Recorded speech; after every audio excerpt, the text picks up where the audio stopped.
Hey Reddit, I've been lurking for years, but I've never really told anyone this story. It's complicated. I guess I need to get it off my chest. A few years ago, I found myself in a situation where I realized I could control what thousands of people believed.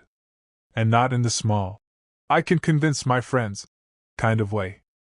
I'm talking about full-on manipulation of public opinion. Looking back, I can see how twisted it was, but at the time, it felt like power. Raw, intoxicating power. I was working at this mid-sized media company. Think blogs, viral content, social media posts, and I noticed something. The audience didn't care about facts. They cared about emotion. If a story made them angry, scared, or excited, it spread. And I knew I could exploit that. I could make people believe almost anything if I framed it right. I wasn't trying to get rich, though that came later. It started as curiosity.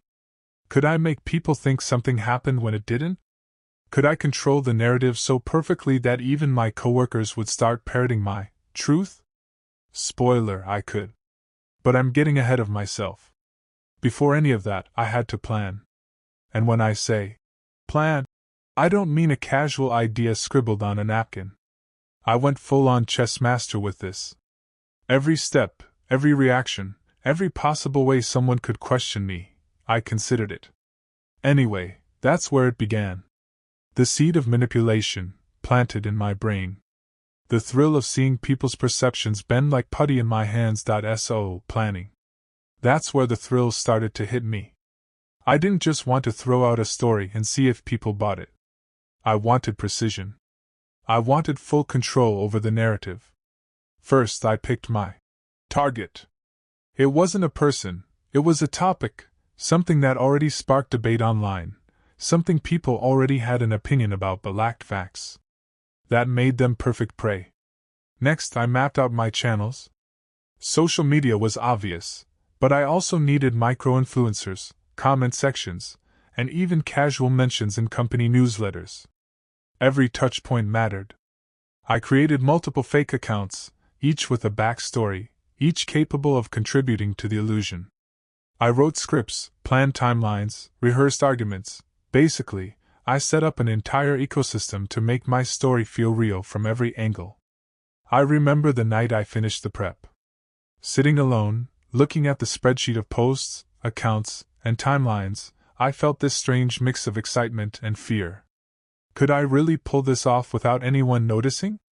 That question buzzed in my head constantly.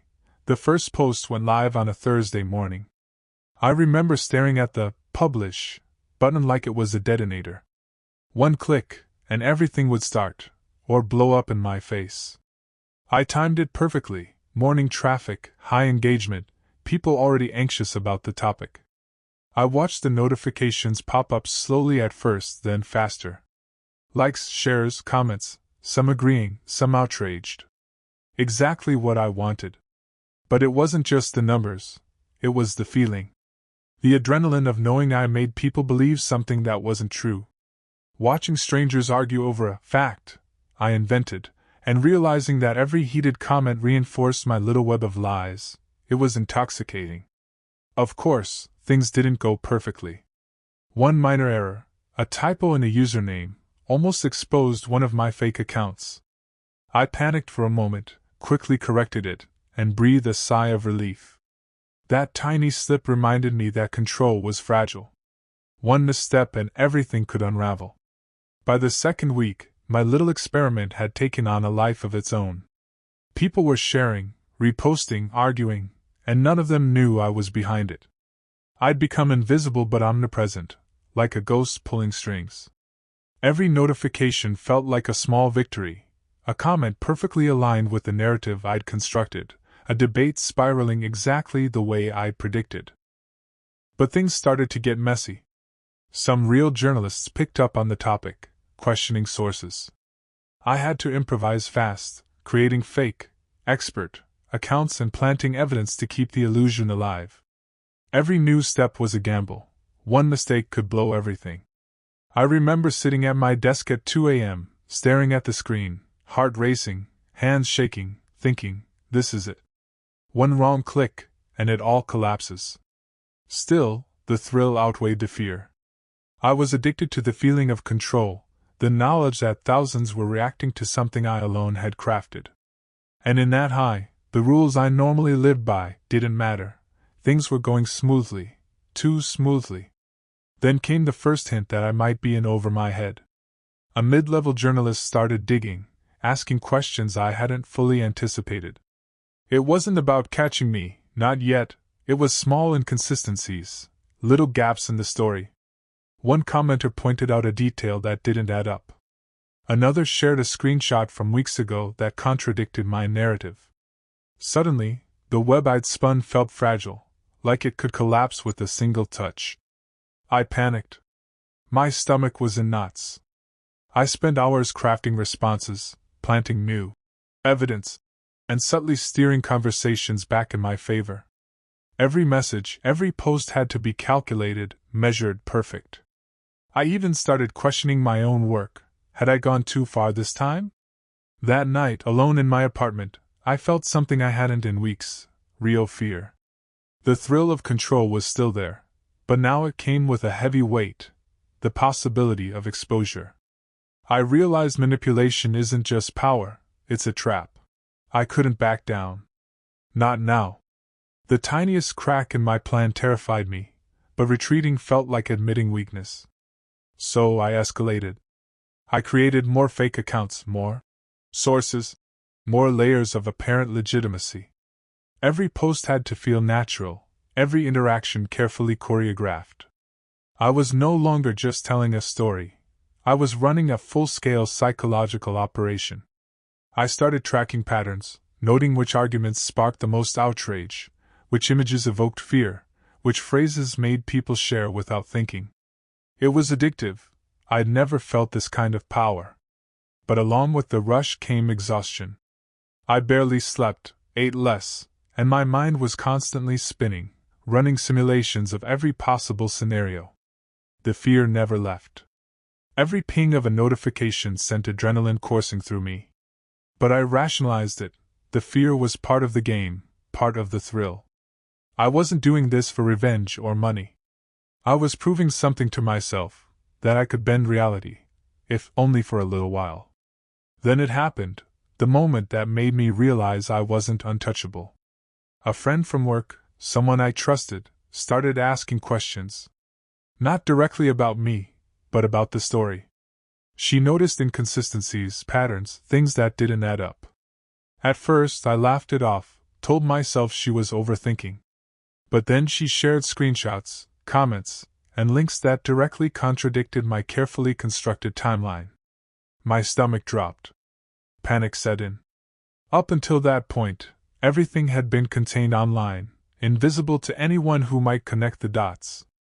Now there was a living, breathing person who could unravel months of work with one conversation. I tried subtle deflections, half-truths, and planted doubts in her mind, but I could feel her suspicion growing. For the first time, I questioned my own choices. The thrill of control was no longer enough to drown out fear. I realized that manipulating thousands online was one thing, but the human element? That was unpredictable, messy, dangerous. From that moment, every day felt like walking a tightrope. I had to keep my friend close but unsuspecting, guiding her curiosity without letting her see the strings I was pulling. Every interaction became a test, a smile here, a vague answer there, carefully controlling what she thought she knew. One wrong move, and months of work could unravel. I also doubled down online, making my fake accounts more convincing, posting subtle proofs to strengthen the illusion. Each post had to feel organic, each comment spontaneous. It was exhausting. I began losing track of which stories were real and which were my creations. Sometimes I caught myself arguing with strangers over facts I knew weren't true, and it hit me. I was deep in my own maze. The adrenaline was constant. I felt like a performer on a stage that never ended, playing a role I couldn't quit.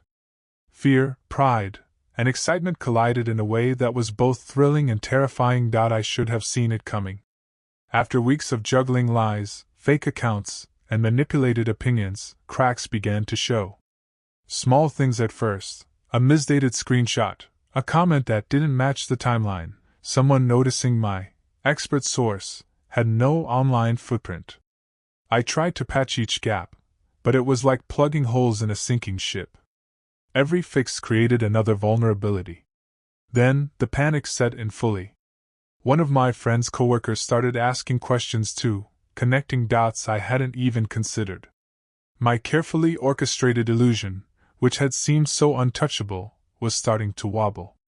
I felt cornered, constantly scanning the internet for traces of exposure, analyzing each notification for potential threats. The thrill that had driven me now became a pressure cooker of anxiety. I realized that control was a fragile illusion, and the more I tried to tighten it, the more precarious everything became. At that moment, I understood that manipulation can spiral out of your hands faster than you ever imagine. It finally happened. One of my fake accounts slipped, a username error, a repeated phrase I'd used elsewhere. Someone noticed. And not just anyone, a small but dedicated group of online fact-checkers. They started piecing things together, connecting my posts, my sources, my comments. I watched it unfold in real time, heart pounding, palms sweaty. The illusion I'd built so meticulously was starting to unravel, and there was nothing I could do to stop it entirely. Panic gave way to calculation. I tried damage control, more posts, more fake accounts, subtle distractions, even reaching out privately to some users to sway their perception. But the momentum had shifted. People weren't listening to me anymore, they were questioning everything. Fear, guilt, and adrenaline collided in my chest. I realized that I had underestimated the unpredictability of other humans. My sense of omnipotence, that intoxicating belief that I could control thousands, was crumbling. And the worst part? I knew that some consequences were inevitable. The backlash hit like a tidal wave. Threads I'd meticulously curated were being dissected, screenshots circulated, and every lie I'd spun questioned publicly. People I barely knew sent messages accusing me, others debated my credibility with a ferocity I hadn't anticipated. Even my friend, the one who first noticed inconsistencies, confronted me privately. Her disappointment cut deeper than any online criticism. I had to face the truth. My sense of control had been an illusion. All those hours, all that planning, all the adrenaline-fueled manipulation, it had left me exhausted, paranoid, and isolated. I tried rationalizing it at first, telling myself it was just a game, that people would forget. But the guilt was relentless. Every notification felt like a reminder that I had toyed with people's beliefs and emotions for my own thrill. For the first time in weeks, I felt powerless. The very thing that had driven me, the intoxicating feeling of controlling reality, had turned against me, leaving a raw, uneasy emptiness in its place. It all came to a head one evening. My friend, the one who had first noticed inconsistencies, called me out directly. Not online, not with screenshots, but face to face. I remember the way she looked at me, a mix of disbelief, anger, and hurt that I'd never seen before. She laid it all out, the contradictions, the fake sources, the lies I'd spread. Every carefully constructed layer of manipulation collapsed in an instant. I tried to explain, rationalize, even joke at first, but nothing worked. Her silence was louder than any accusation. I felt exposed, naked. Every bit of power I thought I had vanished, replaced by shame and the dizzying realization that I had hurt real people, not just anonymous internet users. That night, alone, I replayed every step of my scheme. The thrill, the fear, the control, they all felt hollow now. I had proven something to myself, yes, but at the cost of my integrity and my relationships. In the days that followed, I couldn't escape my own mind. The adrenaline that had once fueled me was gone, replaced by a constant knot of guilt and shame. I replayed every lie, every manipulation, every tiny thrill, and realized how reckless I'd been. I had treated people's beliefs, emotions, and trust as experiments, as tools for entertainment, and now the weight of it crushed me. I also started noticing the subtle ways it had changed me. I doubted my instincts, questioned my motives, and even second-guessed my own memories. I realized that controlling others had given me a false sense of superiority, and that illusion had poisoned my sense of self. There was no single moment of clarity, just a slow, creeping awareness. I had crossed a line. The thrill of manipulation could never compensate for the emotional and moral cost. I learned the hard way that power without responsibility isn't just dangerous to others, it destroys you from the inside out. Looking back, I see the patterns clearly now. The temptation to manipulate is seductive because it gives instant power, instant gratification, a sense of control. But it's fleeting. The higher you climb on someone else's belief system, the harder the fall when reality catches up. I learned that trying to control thousands of people, even online, comes with consequences you can't predict or fully manage. I also realized that fear and adrenaline aren't substitutes for ethics or empathy. What I once saw as a game, an experiment in cleverness, was really a violation of trust. The people I manipulated weren't just audience members. They were humans, each with their own thoughts and emotions. If there's any advice I can give someone tempted by the same thrill, it's simple: stop. Don't experiment with beliefs. Don't trade empathy for power. The cost is heavier than any temporary rush, and the guilt lingers far longer than the thrill ever will. Now, years later, I still think about what I did, not every day, but often enough to remember how close I came to losing myself.